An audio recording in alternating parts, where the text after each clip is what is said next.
The race for the White House zeroing in on South Carolina today. The Democratic primary now at the head of the pack, an honor that historically went to Iowa and New Hampshire. The honor given to the Palmetto State after voters there helped President Biden win the Democratic nomination in 2020. Here's ABC's Mary Alice Parks on the campaign trail in Columbia.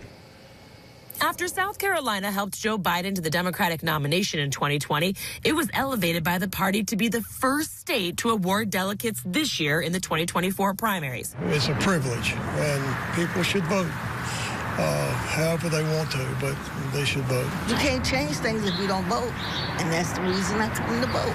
On Friday, Vice President Kamala Harris making one last stop in the Palmetto State, taking aim at former President Trump. Former President Trump has made clear time and time again, his fight is not for the people.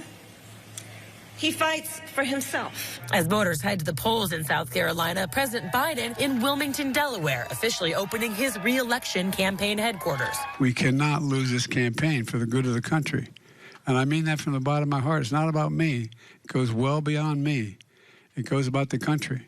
And I think everybody knows it. Voters in South Carolina expressing concern over a number of issues. The inflation, the cost of living, the availability of jobs, like those are some of the biggest things right now. While others tell us they feel some of the promises made during the 2020 campaign have not been kept. Everything from healthcare reform to police reform, big topic, student loan forgiveness. It's a lot of different topics that are kind of still on the table that are kind of still unresolved. Biden has not faced a major primary opponent and is expected to easily beat those other two Democrats on the ballot here, Congressman Dean Phillips of Minnesota and self-help author Marianne Williamson. The big question instead, will his work here in this state energizing voters, especially reaching out to black voters who make up the majority of Democratic primary voters in South Carolina, be enough come November? Mary Alice Parks, ABC News, Columbia, South Carolina.